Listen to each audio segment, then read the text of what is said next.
Достар, бүгінгі видеода керемет жаттығу айтатын боламын. Көп адам біле бермейді, сондықтан да видеоны соңына дейін қараңыздар.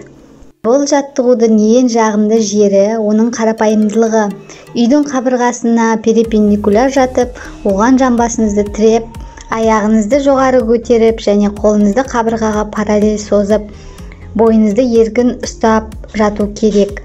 Бұл жаттығуды ұзақ жасаудың қажеті жоқ, оған 15 минут жетеді. Жаттығуды 5 минуттан бастап күніне 2 минуттан қосу арқылы көбейтіңіз.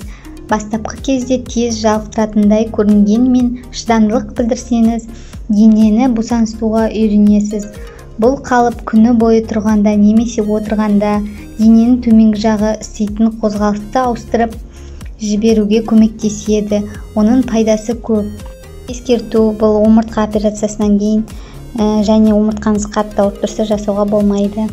Пайдасы: аяқтың ісінуін азайтады, шаршағанын басады, ас қорытуды жақсартады, запор, іш қатуды азайтады, нерв жүйесін тыныштандырады, бұлшықет ауруын азайтады, сабырлық пайда болады, адамды тыныштандырып, жайбарақат күйге енгізеді.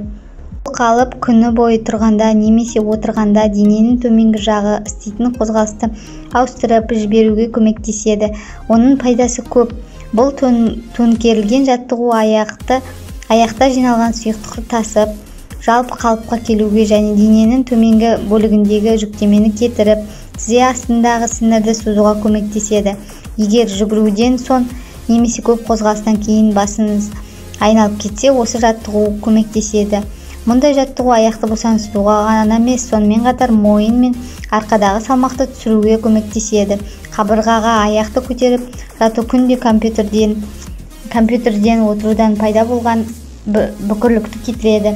Бұл жаттығудың тағы артықшылығы 10-20 минут жеке уақытыңыз өзіңізге бөлінеді. Қазіргі технология дамыған кезде өзіңізге арналған уақыт табыла бермейді.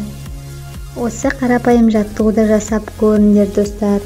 Күн сайын жатар алдында бір рет жасайсыз. Егер көмегі тиіп жатса қуаныштымын.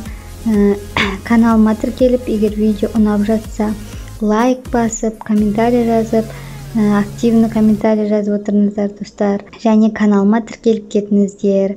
Сау болыңдар. Пока-пока.